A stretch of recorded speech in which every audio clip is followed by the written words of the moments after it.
Ang demonyo ay na hindi karapat-dapat tawaging ama.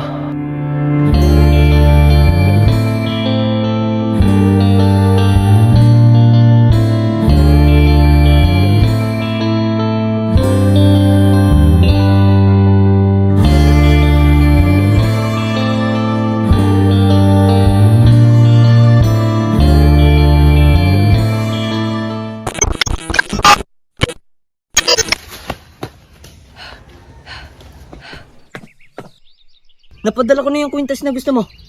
Natanggap mo na ba? Talaga po? Hindi pa po kasi kami nauwi ng bayan. Tay? Tay?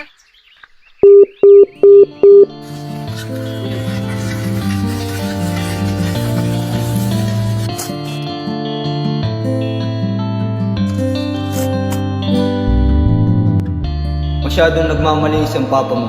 Marami na siyang kasalanan, tinakluban lang ng pera sa kaila-ilaliman. Hindi ko inaakalang gano'n ng papa. Ngayong alam mo na ang kasalanan ng pamilya nila. Handa ka bang sumama sa aming misyon at pagbayaran sila sa batas?